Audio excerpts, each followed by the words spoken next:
The calm air carried a quiet chill as Daniel stood by the river, staring at the rippling surface that caught the pale light of dusk. The same place where she had once promised to come back to him. 10 years had passed, yet he still came here every October, wearing the same worn jacket and the same patient expression. He lifted his eyes as the train rumbled in the distance. In those years, he had learned the sound of time passing, in footsteps that never returned, in letters that never came. Behind him, a voice interrupted. "Daniel, you're still here." It was Mrs. Connors, the widow who lived up the hill. She carried her grocery bag like she always did, her tone mixed with disbelief and pity. "She'll come," Daniel said softly without turning. "She's been gone a decade, dear. You've got to move on." He smiled faintly. "You move on when the story over. Ours was." Mrs. Connors sighed and left him to his silence. Daniel's thoughts returned to the last time he had seen Clara Westfield, a woman with laughter that could unseat his composure, a pianist who played with fire in her eyes. She had kissed him by this river before boarding the train to Paris, where she was to study music. "I'll come back in a year," she had said. "Don't let this place forget me." He hadn't. The river remembered. A gust of wind rustled through the birch trees, scattering yellow leaves that spun like fragments of an old promise. Daniel took a small silver box from his coat pocket. Inside it lay a folded note, the ink faded but still legible. "Wait for me." He whispered, "I'm still waiting, Clara." But across the ocean, Clara Westfield no longer remembered that promise. London, 10 years later. The city hummed with life as Clara adjusted her scarf and glanced at the magazine stand outside the cafe. Her face was on one of the covers, Clara Westfield, The Return of the Prodigy. She smiled politely at the vendor, bought a paper, and entered the cafe. Inside, the sound of spoons against porcelain blended with the low murmur of morning conversations. "Miss Westfield," said her manager, a brisk woman named Evelyn. "The concert at Covent Garden is sold out. Reporters are asking for interviews again. You're a miracle comeback, darling." Clara nodded distractedly. "Do you ever feel as though there's a part of your life you can't quite recall?" Evelyn gave a short laugh. "Everyone feels that way after fame. You've had a head injury, remember? You're lucky you remember how to play." Clara pressed her fingers against her temple. "I see faces, sometimes fragments. A river, a letter, a man calling my name. It feels real." Evelyn's expression softened. "Don't go chasing ghosts, love. You've got everything now: music, recognition, peace. Let the past be kind enough to stay gone." Later that night, Clara sat at her piano. She played a melody she didn't remember learning, soft, yearning, full of pauses like missing words. When she finished, her housekeeper came in quietly. "That tune," the woman said. "It sounds like an old English folk song." "No," Clara whispered, staring at the keys. "It's not. It feels like a memory." She opened her drawer, searching for an address she couldn't name, a place she couldn't place. But her hand found a photograph instead, faded and cracked, showing her younger self beside a man by a river. His arm was around her shoulders. His smile was patient, steady. Beneath the picture, in neat handwriting, was a single word: Daniel. The winter wind swept through the narrow streets of Ashbourne, the small English town where Daniel had built a quiet life repairing clocks. He liked their company. They kept their promises. Inside his shop, the rhythmic ticking filled the silence as he worked over a disassembled pocket watch. The bell above the door chimed softly. A postman stood there, removing his cap. "Mr. Rowan." "Yes." "I found this in a misplaced box at the old Central Depot. It's dated quite a while back. Might belong to you." Daniel took the envelope. The paper was yellowed, the handwriting neat and familiar, Clara's. His pulse stilled. Where did you say this was found? In a damaged trunk after the flood last spring. Lost post. I figured it was worth a try. Daniel thanked him, closed the door, and stared at the letter for several minutes before breaking the seal. The ink was faint, but the words were there. Daniel, my heart is full. Paris is brighter than I imagined, yet I miss the stillness of the river and the sound of your voice. I'll return when my final recital is over. Wait for me. Clara. He read it twice, then again, and folded it carefully. 10 years of silence explained in one small tragedy of distance. That night he sat by his fire with the letter in his hands, feeling both foolish and faithful. You wrote to me, he murmured. You never forgot, not then. The clock above the mantel struck 10. It was the sound of hope returning too late, but he rose anyway, took his coat, and walked toward the river. The same river, the same stars, the same promise. Clara stood behind the velvet curtain at Covent Garden, the grand hall glowing beneath the chandeliers. The crowd murmured with anticipation as the announcer's voice echoed through the speakers. Ladies and gentlemen, the renowned pianist, Miss Clara Westfield. She stepped forward, poised and graceful. Yet as her fingers touched the keys, her vision blurred for a second. The opening melody faltered, replaced by a haunting phrase she couldn't control. The audience leaned forward. The music had changed, softer, melancholic, like a memory begging to be heard. After the performance, Evelyn hurried to her dressing room. What was that, Clara? That wasn't the arranged piece. I don't know, Clara said, trembling slightly. It just came back. I saw a river and a man. Evelyn frowned. You're exhausted. You should rest. But Clara wasn't listening. She turned to her dressing table, where the photograph still lay. She studied the man's face, his eyes, steady and warm. Beneath the smudge of time, she traced the letters of his name with her fingertip. Daniel Rowan, she whispered. Who are you to me? The door creaked open. A reporter poked his head in. Miss Westfield, may I ask, was that new piece inspired by anyone? Clara looked up, her gaze far away. It was written for someone I can't remember. That night, she couldn't sleep. The name Daniel ran through her thoughts like a forgotten melody. She sat by her window, took out her phone and searched the name. Hundreds of results appeared, but one caught her breath. Daniel Rowan, clockmaker, Ashbourne. A small photograph accompanied the listing. It was him, older now, but unmistakable. Her hand trembled as she whispered into the darkness. You waited for me, didn't you? The train wound through the countryside, past fields drowned in fog and fences leaning under the weight of years. Clara sat by the window. Her gloved hands folded tightly in her lap. Every passing village felt strangely familiar, like a word on the edge of memory. Evelyn had tried to stop her. Clara, this is madness. You're chasing a stranger from a photograph. I'm chasing a piece of myself, Clara replied. You won't understand until you've forgotten something you were meant to remember. When the train stopped at Ashbourne, Clara stepped down and inhaled the cold, earthy air. It smelled of rain and wood smoke, nothing like London's polished loneliness. She wandered through the small town square, a bakery, a church, a florist with a sign that said Rowan's Clocks and Repairs. Her pulse quickened. The shop window displayed ticking clocks of every shape and size. She hesitated at the door, then pushed it open. A bell rang softly.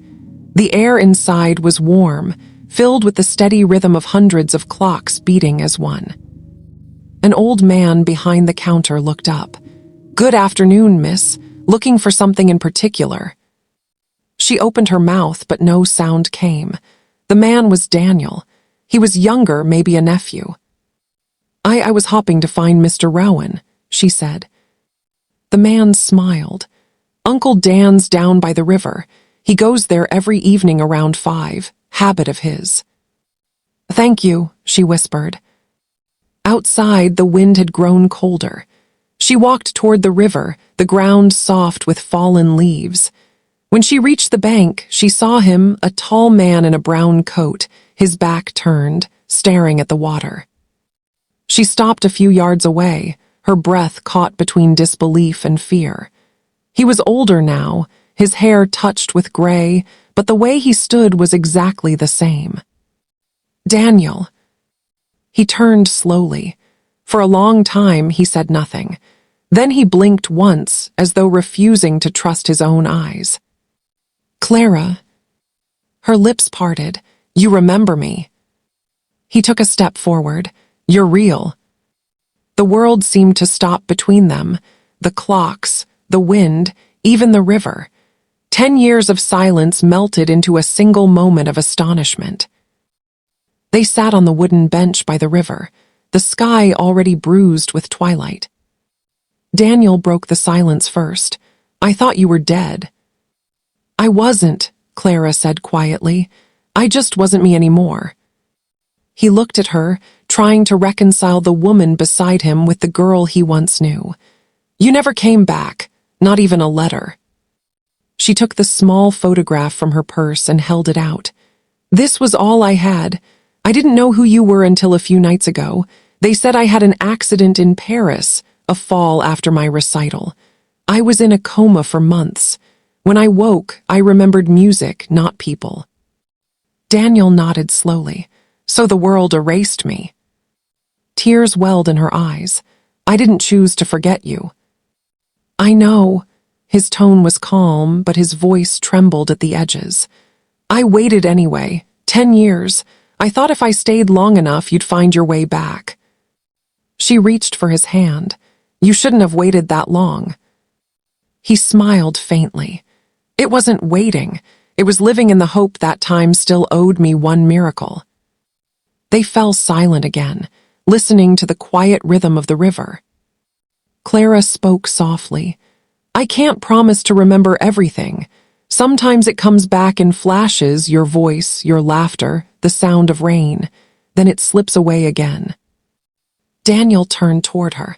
Then we'll make new memories. She shook her head. I'm not the same woman you loved.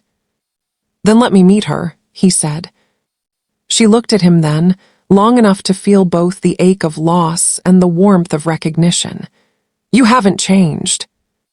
Oh, I have, he said, but not in the way that matters. As the first snowflakes began to fall, Clara leaned into him. Neither spoke, but both knew that time, the same time that had stolen their years, had brought them together only to test what was left of them. The river moved quietly beside them, carrying away 10 winters of waiting. The snow melted into spring, and Ashbourne changed its color. The trees stretched back into green, and the river that once carried Daniel's sorrow now reflected a gentler light. Clara had decided to stay. She rented a small cottage at the edge of town, close enough to hear the church bells, far enough to be alone with her thoughts. Every afternoon she visited Daniel's shop, and together they spoke in fragments of what once was. One morning, she arrived holding a notebook filled with scattered lines of music. I found these among my old belongings, she said. They look like songs I wrote, but I can't read them as I used to. Daniel placed the sheets on his work table. Let's go through them. Maybe something will come back. For hours they worked in quiet rhythm. Her hand trembled at every note, but her eyes brightened with each familiar phrase. At last she stopped. This melody, it's ours. He looked up. Ours. Yes, we wrote it together, didn't we? You hummed it one night by the river. You said it sounded like a promise. Daniel's eyes softened. You do remember. A light rain began to fall outside. Clara smiled, but her joy faltered as something dark flickered through her mind, a memory of an argument, sharp and unyielding. "Daniel," she said slowly, "before I left for Paris, did we quarrel?" He hesitated. "Everyone quarrels." "Don't protect me. Tell me the truth." He set down his tools. "You said you were tired of waiting for life to happen in a small town. I said you were chasing a dream that might break you. We parted angry." Clara stared at the rain tracing the window pane. "I told you I'd come back when I was ready to love you without fear." Daniel nodded. "And I told you I'd wait until you did." She turned toward him, her eyes glistening. "Then the accident took away the only part of me that still belonged to you." He stepped closer. "No, it only hid it, but I found you again, did I?" Her hand reached for his face, trembling slightly. "And if I forget again?" "I'll remind you," he said, "even if I have to wait another 10 years. Weeks later, Daniel received another delivery from the postal office, a bundle of old, recovered letters. He recognized Clara's handwriting immediately. That evening, he carried them to her cottage. The door was open, and the soft glow of a lamp spilled across the floor. Clara was at her piano, her fingers searching for the melody they once shared. He placed the letters on her table. "They found more of your mail. You might want to read them." She opened the first, scanning the faded ink. These were written before the accident. He watched her eyes move from one page to another until her expression changed, confusion first, then grief. "Daniel, one of these letters isn't meant for you." He frowned. "What do you mean?" She handed it to him. Inside were the words that made the room grow still. "My dearest Thomas, I've tried to forget you, but I can't. Daniel is kind, but he belongs to the life I'm leaving behind. You're my future, please wait for me." Daniel's hand tightened around the paper. "Thomas." Clara's face went pale. "I don't remember him, I swear I don't." He stood motionless. "So there was someone else?" "There might have been," she said faintly. "But that part of my life is gone. I only remember you now." He turned toward the window, his voice low. "I built my life on a promise that was never meant for me. Daniel, please." He didn't look at her. "Tell me one thing, Clara. When you said you loved me, was it before or after him?" She stepped closer, her voice trembling. "It was always you. Even if I lost myself somewhere in between, it was still you." Daniel closed his eyes, torn between faith and the ache of truth. Finally, he said quietly, "Some memories return to heal. Others come back to test what's left of us." Clara reached for his hand, but he withdrew it gently. "Give me time," he said. "I waited 10 years for you. Let me have a few days for myself." He walked out into the night, leaving her by the piano, the half-played melody echoing through the empty room. The days that followed were heavy with silence. Daniel went about his work with a kind of mechanical calm, fixing clocks while the world inside him stopped moving. The townsfolk noticed. The widow from the hill brought him soup. The postman asked about the letters. He answered no one. Across the river, Clara spent her mornings at the piano and her nights walking through the rain. She sent letters he did not read and left notes at his shop he did not take. One evening, she stood on the bridge that divided the town from the forest road, watching the water rush beneath. She had chosen this place for a reason. When Daniel appeared on the path, she turned slowly. "You still come here," she said. "I was here before you arrived," he replied. The quiet stretched between them. "I didn't know about him," she began. "Thomas, I can't remember his face. I only know the person I am now, the woman who still looks for you in everything." Daniel's gaze stayed on the river. "You could have loved him. That doesn't vanish because you can't recall it." Clara shook her head. "If I forgot him, maybe that's how fate rewrote the story. Maybe I was meant to find you again." He sighed. You want destiny to clean the past, but love isn't made of perfect timing, Clara. It's made of forgiveness. She stepped closer. Then forgive me. He hesitated, the weight of 10 years pressing behind his eyes. Do you know what it's like to live with someone's absence for that long? Every season, I told myself you'd come back. Every winter, I believed the next would bring you home. You were my faith, and then you became my wound.